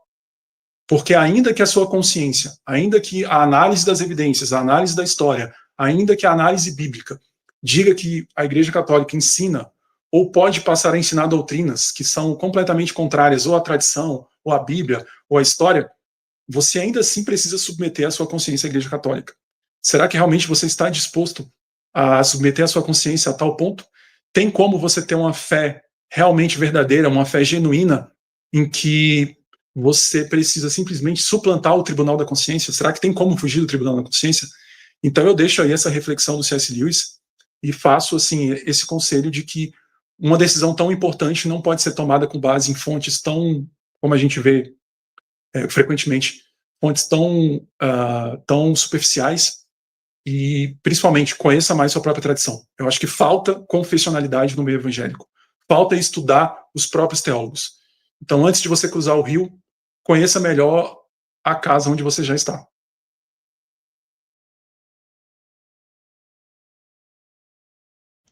Já pegando o gancho aí, qual é o maior erro, no seu ponto de vista, o Bruno? Qual seria o maior erro de um evangélico ao debater com um católico? Que você tem presenciado durante todo esse tempo que você está na lida da apologética, voltado ao catolicismo? O que você percebe que os evangélicos têm errado no debate entre católicos e evangélicos? Eu acho que o maior erro, eu até já comentei aqui, é justamente você ceder muito facilmente esse terreno da história da igreja. Assim, eu não tenho acompanhado muito recentemente, mas antigamente eu acompanhava mais debates na internet, e eu via os evangélicos, assim, ceder muito fácil esse argumento histórico para o catolicismo. E geralmente não é porque o argumento católico tinha uma qualidade superior ou era um argumento verdadeiro. Era simplesmente porque você tinha uma pessoa que conhecia pouco da história da igreja contra uma pessoa que não conhecia nada. Então, assim, por pior que o argumento histórico seja, quando você argumenta contra alguém que não sabe nada, qualquer argumento parece um argumento bom, né? Como foi esse caso recente aí, que a gente viu do padre José Eduardo falando da carta de Inácio de Antioquia a Maria. Ele falou isso no podcast, provavelmente as pessoas que estavam lá não tinham conhecimento, mas eu não tenho dúvida que muitos evangélicos, ao ouvirem esse absurdo, não teriam uma resposta para isso. E como eu já disse, a gente não precisa reinventar a roda, né? Esses argumentos, esse conhecimento, ele já existe. A gente não é um conhecimento que a gente ainda vai produzir. o debate histórico entre católicos e protestantes tem mais de 500 anos. Então você pode ter certeza que qualquer argumento, tanto de um lado quanto do outro, já teve algum tipo de resposta.